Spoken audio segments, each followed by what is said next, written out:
안녕하세요. 공부의 서남주자입니다. 오늘은 이병욱 정신건강의학과 전문의의 위대한 환자들의 임상갤러리라는 책을 살펴보겠습니다. 우리가 천재라 부르는 사람들이 실제로는 어떻게 무너졌고 그 무너짐을 딛고 어떻게 걸작의 삶을 이루었는지에 관한 이야기입니다. 캄캄한 작업실, 극도의 불안에 떨며 누군가 붓을 쥐어짜듯 움켜쥡니다. 우리는 미술관에 걸린 명작을 보며 감탄하지만 그 이면에 감춰진 예술가들의 일상은 붕괴 직전의 벼랑 끝이었습니다. 이병욱 정신건강의학과 전문의는 위대한 예술가들 대다수가 정상적인 삶에서 벗어나 심각한 정신적 고통을 겪었다고 진단하죠. 안락한 삶을 거부했던 이 위대한 환자들의 머릿속에서는 과연 어떤 일들이 벌어지고 있었을까요? 그 첫 번째 단서는 완벽한 정신 상태는 오히려 창조를 죽인다는 역설에서 시작됩니다. 완벽한 정신 상태는 오히려 창조에 방해가 됩니다. 노르웨이 화가 에드바르 뭉크의 핏빛 하늘 아래 귀를 막고 소리치는 기괴한 형상을 떠올려 보십시오. 그 그림은 화가의 상상이 아니었습니다. 뭉크 자신이 앓던 공포장애와 편집증이 캔버스 위로 터져나온 것이거든요. 5살의 어머니를 잃고 잇따른 가족의 죽음을 목격한 그는 평생을 불안에 떨었습니다. 그는 그림을 그리는 행위 자체가 자신에게는 벗어나고 싶지 않은 도취 상태라고 말했습니다. 종교는 갈등을 초월하려 하고 정신의학은 이를 해결하려 애쓰지만 예술은 철저히 이 갈등을 뜯어먹고 자라났습니다. 그렇다면 이 갈등은 도대체 어디서 오는 것일까요? 프로이트는 그 출발점을 정확히 짚었습니다. 배가 부르면 음식을 찾지 않습니다. 정신분석학을 창시한 지그문트 프로이트는 환자들의 무의식을 수십 년간 들여다본 끝에 이 단순한 진실에 도달했습니다. 행복한 사람은 결코 공상을 하지 않는다고요. 내면이 평온한 보통 사람들은 현실에 순응하며 편안히 살아가기에 창조적 동기를 느끼지 못한다는 겁니다. 반면 위대한 환자들은 깊은 애정 결핍과 나르시시즘적 상처라는 영혼의 허기를 안고 살아갑니다. 이 채워지지 않는 결핍이 그들을 환상의 세계로 떠나게 만들죠. 문제는 이 허기가 조용히 머물러 있지 않는다는 겁니다. 그것은 내부에서 점점 끓어오르기 시작합니다. 지하 깊은 곳에서 부글거리는 붉은 마그마를 떠올려 보십시오. 억압된 상처와 비현실적인 욕망은 우리 무의식이라는 용광로 안에서 마그마처럼 응축되어 있습니다. 평범한 사람들은 이 마그마를 억누르며 살아가지만 천재적 예술가들의 신경은 극도로 예민해서 이 압력을 속으로 감당해내지 못합니다. 창조적 공격성과 채워지지 않는 소망이 무의식 깊은 곳에서 끊임없이 팽창하며 출구를 찾기 시작하거든요. 그 출구가 열리는 순간 단순한 고통은 전혀 다른 무언가로 변합니다. 이 끓어오르는 욕망은 결코 뱃속에 얌전히 머물지 않습니다. 견딜 수 없는 내면의 압력이 이성과 사회 규범이라는 좁은 분화구를 뚫고 솟구쳐 오르는 순간 비로소 위대한 예술작품이라는 형태를 갖추게 됩니다.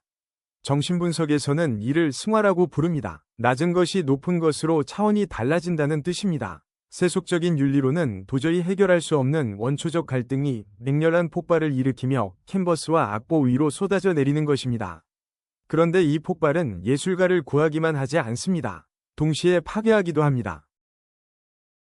창조는 자기를 구원하는 동시에 파괴하는 양날의 검입니다. 극심한 우울에 시달리던 예술가는 외부 현실을 철저히 무시한 채 작업에 몰입합니다. 이 모라의 경지, 자아를 잊고 작품 속으로 사라지는 그 상태에서 그들은 마치 신이 된 것 같은 전지전능감과 자기 치유를 경험하죠. 문제는 작품이 완성된 직후입니다. 치유의 마취가 서서히 풀리며 현실로 돌아오면 끔찍한 허탈감이 밀려옵니다. 이 낙차를 견디지 못해 많은 천재들이 알코올 중독에 빠지거나 도박 중독, 심지어 자살이라는 붕괴의 정점으로 추락하고 맙니다. 이 추락이 예외적인 일처럼 느껴지시나요? 실제 임상 통계를 보면 그것은 예외가 아니었습니다. 광기의 스펙트럼 위에서 천재들은 제각기 다른 자리에 서 있습니다. 음악가 슈만은 환청과 조울증에 시달리다 라인강에 몸을 던졌고 천재 조각가 카미유 클로델은 평생의 스승이자 연인이었던 조각가 로댕에게 버림받은 후 철저히 붕괴되어 30년을 정신병원에서 보냈습니다. 반면 인격이 완전히 파편화되는 만성 조현병 환자들의 경우에는 끈질긴 몰입이 불가능해 지속적인 창조적 업적을 남기기가 극히 어렵습니다. 가장 깊이 무너진 사람들 중에서도 특히 시인 집단이 우울증에 가장 취약했습니다. 색과 형태로 감정을 뱉어내는 화가와 달리 시인들은 이성의 언어로 이성이 닿지 못하는 곳까지 파고들어야 하거든요. 그 모순이 영혼을 갈아먹습니다. 버지니아 울프는 평생 극심한 양극성 장애에 시달리며 수많은 작품을 남겼지만 결국 주머니에 돌을 채우고 강물로 걸어 들어갔습니다.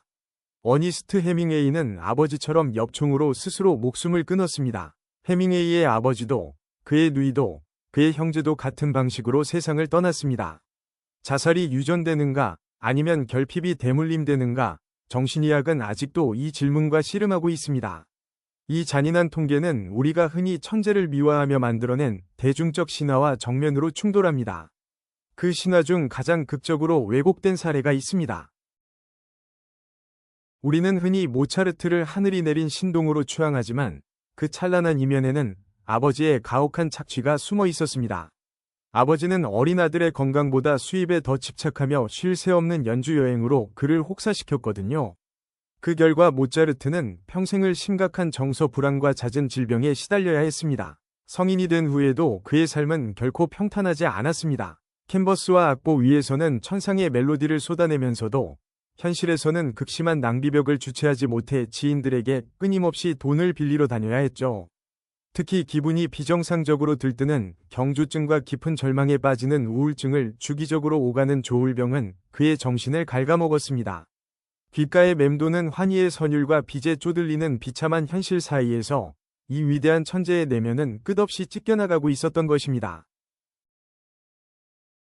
모차르트는 살리에리에게 독살당하지 않았습니다. 천재를 둘러싼 가장 대표적인 오해는 영화 아마데우스를 통해 널리 퍼졌습니다. 대중매체는 모차르트를 철없는 아이로 그렸고 라이벌 살리에리의 질투 때문에 독살당한 비운의 천재로 포장했죠. 하지만 역사적 진실은 전혀 다릅니다. 오히려 살리에리는 모차르트의 오페라 지휘를 맡아준 은인이었으며 끝없이 시기심을 토로하고 불만을 품었던 쪽은 도리어 모차르트 본인이었습니다. 그렇다면 실제 모차르트의 마지막은 어떤 모습이었을까요?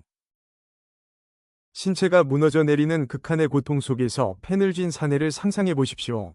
원인불명의 급성질환과 전신부종으로 쓰러진 모차르트는 누군가 자신을 독살하려 한다는 편집증적 공포에 시달렸습니다. 그는 아내에게 내가 독극물에 중독된 것 같다고 지속적으로 호소했습니다. 그러면서도 그는 필사적으로 작곡을 멈추지 않았습니다. 죽음의 문턱에서 자신의 죽음을 투사한 미완성 진혼곡 레퀴엠에 매달린 겁니다. 창조를 통해 마지막 자기 치유를 간절히 시도했던 이 위대한 환자의 시신은 영화처럼 비 오는 날 버려진 것이 아니라 맑은 날 당시 오스트리아 평민들의 정상적인 관습에 따라 매장되었습니다. 신화는 이렇게 만들어집니다. 사실의 비극을 입히고 고통의 진짜 얼굴은 지워버리는 것입니다. 캔버스 위에서도 똑같은 일이 벌어졌습니다. 노란색 밀짚 모자를 쓰고 태양을 응시하던 사내는 끝내 스스로의 광기를 이기지 못했습니다. 빈센트 반 고흐의 강렬한 노란색과 굽이치는 붓터치는 단순한 화풍이 아니었습니다. 조울증이 빚어낸 시각적 초월이었습니다. 신경증이 절정에 달해 정신병원을 수시로 오가던 그는 현실의 시각적 한계를 뛰어넘어 감정의 파동을 압도적인 색채의 소용돌이로 토해냈습니다. 귀를 자른 기행은 낭만적인 열정이 아니었습니다. 생존을 위한 처절한 정신적 질주였습니다. 그 고통의 한가운데서도 그는 붓을 내려놓지 않았죠. 고흐의 별이 뜬 밤하늘 아래 파리의 쓸쓸한 뒷골목을 배회한 또 다른 화가가 있습니다. 모리스 위트릴로는 몽마르트의 유명한 모델이었던 어머니에게서 사생아로 태어났습니다. 아버지가 누군지도 모른다는 상처, 그리고 지독한 애정 결핍은 그를 10대 시절부터 알코올 중독자로 만들었습니다. 정신병원과 요양원을 전전하는 비참한 현실 속에서 그는 캔버스 위에 물감이 아닌 자신의 지독한 결핍과 고독을 덧칠했습니다. 그의 그림 속 파리 뒷골목이 유독 쓸쓸하고 텅 비어 보이는 이유가 바로 여기에 있습니다. 그것은 도시의 풍경이 아니라 그의 내면이었거든요. 영국의 위대한 작가 버지니아 울프는 평생 극심한 조울병과 환청에 시달렸습니다. 60살이 되던 해 자신이 다시 미쳐가고 있으며 헌신적인 남편의 삶마저 망칠 것이라는 극도의 공포에 사로잡힌 그녀는 결국 우주강에 몸을 던지고 말았죠. 가장 강인한 남성성의 상징이었던 어니스트 해밍웨이의 최후 또한 몹시 비극적이었습니다. 겉으로는 사냥과 전쟁을 즐기며 거친 사나이의 모습을 과시했지만 그의 내면은 지독한 우울증과 피해망상으로 골마 있었거든요.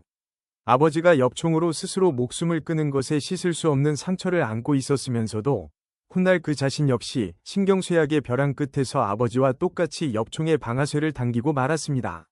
언어라는 도구로 무의식의 심연을 가장 깊게 파헤친 문학가들이 자살을 선택했다는 사실은 창조적 몰입 직후에 찾아오는 허탈감이 얼마나 무서운 것인지를 뼈저리게 증명해 줍니다.